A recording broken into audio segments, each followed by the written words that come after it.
I'd like to share a reading from the Bhagavad Gita today, say a few words. This is from the 18th chapter, 55 and 56. I'll stand here. Somebody's behind the pillar always. By supreme devotion to me, he can quickly realize me in my true nature, what and who I am. Knowing these truths, he can unhesitatingly enter into me. Over and above the faithful performance of all one's duties, and taking shelter completely in me, he must still be received by my grace. Now, I wanted to mention that, say a few things about this, but I'll read what Swami's commentary, just a little bit of it. It says, it is important to understand that God, because he is above his law, cannot be won only by following his law.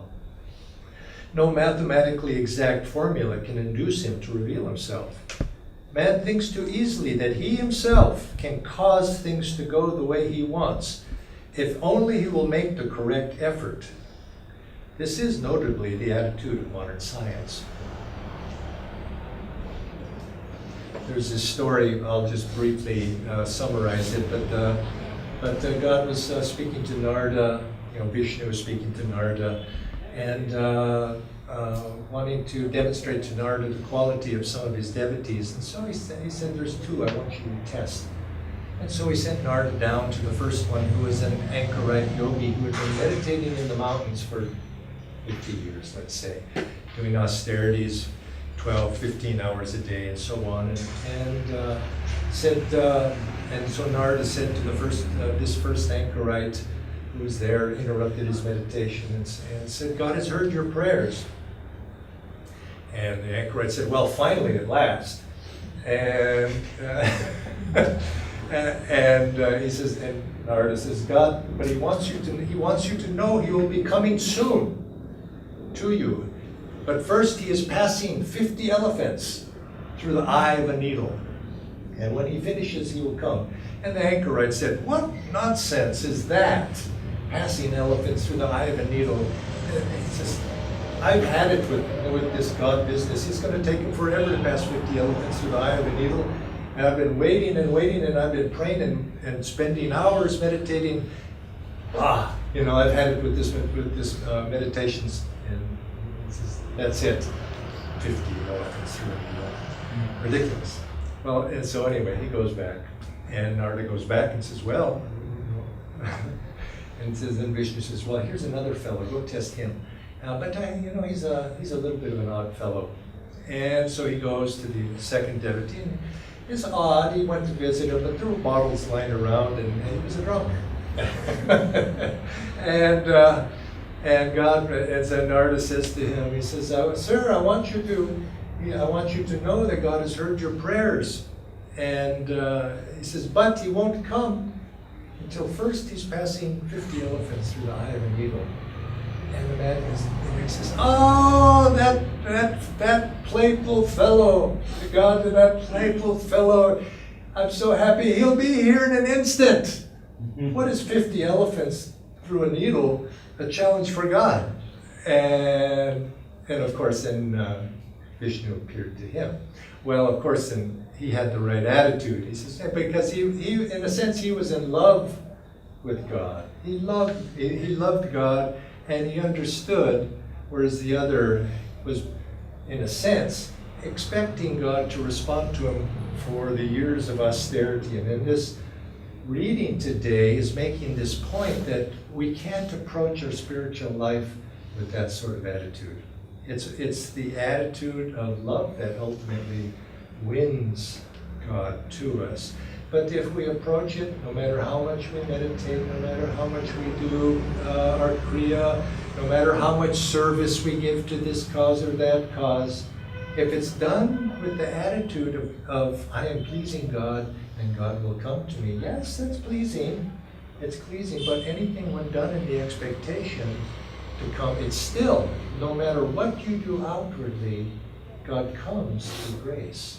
God answers, it's God's grace. It's not a mathematical, I do this much, and then the divine gives me this much in return. There's always that element of grace, because otherwise, if it was strictly mathematical, where would be the need for God?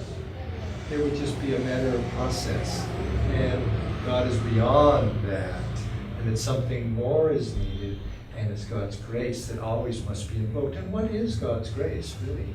I'm not sure I've heard it said this way exactly, but I think God's grace is an aspect of God's love.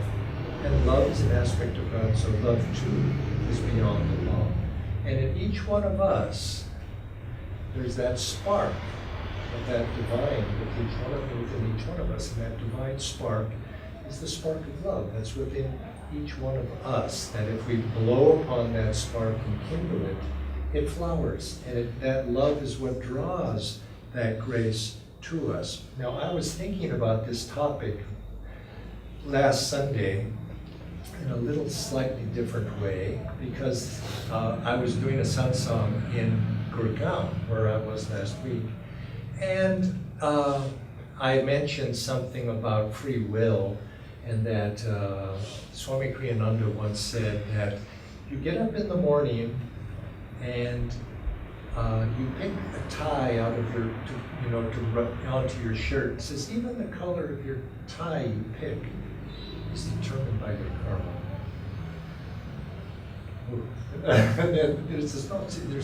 You don't have that free will. Now that's radical. That was a radical statement. Now, I don't know if he was stating it that strongly, but just to catch my attention or somebody's attention. But it says even that little bit is predetermined by your tendencies. Now, I was saying that, but yet at the same time, the saints say, Master said, Yogananda said, he says we may not have free will. We think we do, but we don't. But yet we do have free will in this regard. We have free will to turn whatever happens to us in life, whatever happens to us, we have the choice of how to face it and react to it. We can look to the light, or we can look to the darkness. That is our choice in every reaction that we have in life. In other words, you could say, is the glass half empty or is the glass half full? However we want to approach it. If we react with a positive attitude or a negative attitude, is our energy going up, or is our energy going down? Now, I said that, as that is a standard answer, but afterward, after the class, after the satsang, a fellow came up to me, and he disputed, and he was very rational, he had good arguments too, and he wanted to know more. He didn't question so much what I was saying is true, but he wanted me to prove that to him. And I have to admit, to be able to prove, it was like, can you prove God? It's very difficult. You cannot disprove either, but it's beyond proof. So I had to rely a little bit upon a time-tested argument to say, well, the masters and the saints who have gone before us, we know that they've gone into higher states of consciousness and they've manifested that, and they have come back and attested to this, that yes, there is that spark of free will in each person. You have that. And I went on to explain on that. But I could see I didn't feel good with that argument alone, because it was, I felt I was cheating a little bit. I wasn't totally answering right to say it that way alone. I wanted to think about it. And what would have been another argument that might have satisfied him? And I thought of this element of grace, because grace is an aspect of love. But I also thought about this, do we have free will? And I thought about will. If God is beyond the law, as Gita says, God is beyond the law. He's not confined by his laws, or else he wouldn't be the divine. The creator has to be beyond that. So if that's true, then you would have to say the aspects, his aspects are also, and love is an aspect, but also will, which is a spark in each one of us, is also an aspect of God. Will is an aspect of that element of power. We call it even willpower. We have element, and power is an aspect, the omnipotent aspect of the divine. And that's a spark too. It's implanted in each one of us. We have been given a very blessed gift as humans, and the animals don't have. The animals, we have a dog out there at our community out there, Mama Dog, and very sweet dog. But I think, a dog or an animal or a pet has very little self-awareness of themselves. They don't feel themselves, I don't think, or at least this is what's been said, they don't feel themselves separate from what's going on. They just act in a certain way, impulses and actions. They don't have a self-awareness so much. They don't have ego. And we as humans have been given a very blessed gift. We don't always think of it that way, but it is. We've been given an ego, a sense of being separate from God. That's what we feel. Each of us feels a sense of separation, individuality. I'm the newer, I'm separate. Now, I say that's a blessed gift when it seems like it could be as a curse in a sense, but it's not, because it's that step of separation that we then, the whole journey of learning to bridge that separation and reunite ourselves once more with the divine, that is the spiritual life and the spiritual path, and is the destiny for all souls to ultimately be drawn back by that power of divine love back to that unity again. And that's a blessed gift that separates us from the animals. And it may take some time, but that's our destiny to do that. And the spark within each one of these of us, and it's a delusion, of course, it's an illusion that we're separate, because we're really not.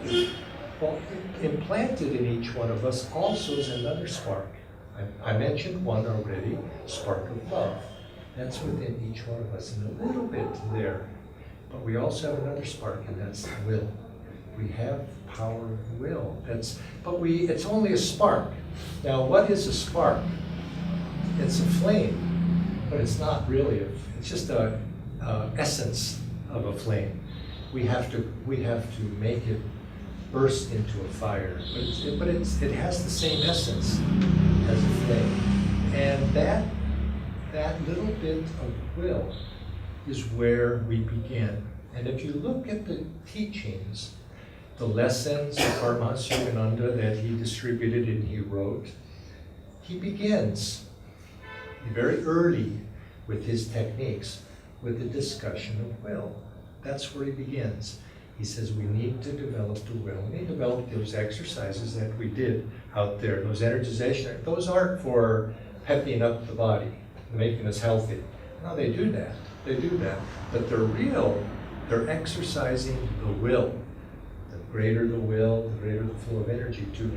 And the spiritual path is learning to take that little spark of the will and increase it and increase it, increase it until it becomes dynamic, divine will.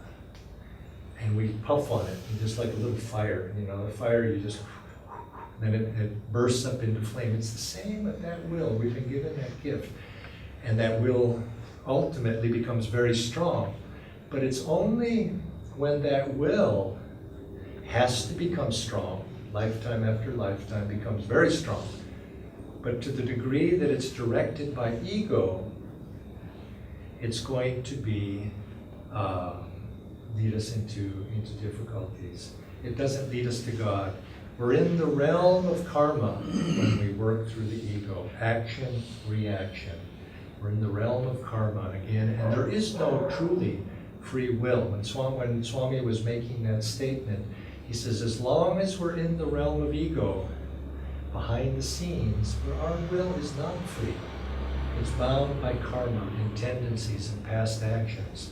But yet, if we can raise that will and make it strong enough, we can then transcend it. And we transcend it, we gain strength to be able to surrender it. And that's what it is to give it up. Because the ego will not take us where we want to go. We have to surrender. And this is the story of Bhishma in the Mahabharata. Bhishma, of course, represents, in that story, he represents ego. He's great. I think he was one of my favorite characters in there. He's just such a noble soul. And what does he do at the end? He gives himself up. He was the king. Now, he was not the true king, or he was not the ruling king, but he was the regent. You might say he watched out for the kingdom, and that's the role the ego plays within us. But at the end, he had to sacrifice himself, and he instructed the Pandavas how to conquer him. Here's how you can defeat me, and then he surrendered. And this is what the ego that must do, and this takes great strength to be able to do that. And this is our gift, to be able to make ourselves, through the use of our will, the ability to surrender it and transform it. And this use of the will, making it strong, also bringing in that other element of grace, that other element of love, because that too is a spark that is there. And that spark too, we blow upon that, and in that flame of divine love, we attract to ourselves the divine blessings to us. It's by love that we win God. We can't do it by mechanical practice alone. Now, of course, Master said that we have to, if we're in this world of illusion, Maya, we can't simply say, I'm not in it. We have to play by its rules. If we're in it, and if we think we have free will, so we must act that way and use it to the highest level possible. But in the end, we have to transcend the ego, and that's when we truly become free. And we can attract that grace, we can attract that divine presence to us by the use of the heart and by the use of our capacity to love. We set the stage, we open the heart, we attract God to us, but we cannot demand it. And what is love really? Pure love, pure divine love expects and asks nothing. It's simply a pure act of giving. You know, people who love and say to the other person, but you don't love me back, that's not pure love. You see, that's maybe a romantic love, not asking for reciprocation. Pure love is the pure giving of the heart with no expectation, just a willingness to give, a desire to give. And when we can purify the heart in that way, that grace of simply giving, in the very act of doing that, we find grace coming to us in that very action, because there's no motivation, there's no ego, there's no wanting. And so this is the attitude we want to bring to our meditation. We want to call to God, come out of the darkness, Mother. But it's in a sense, it's a call of love, of just wanting to give ourselves. And if you come, you come. If you don't come, I'm going to call anyway. I'm going to come, but there's just a total offering of oneself, and that's what draws the divine to us. And naturally, too, we have to do our practices, Guru given meditation, but if we do them without that quality of the divine in the heart, it's going to be like that anchorite meditating 50 years. It becomes dry. And God watches the heart, and this is the truth of all religions. God watches the heart. But if you love God, you'll want to serve God, and if you love God, you'll want to meditate on God. It comes naturally. So cultivate that. That's where we begin the spiritual path, and in the long run, that's where the spiritual path ends, in the love of God.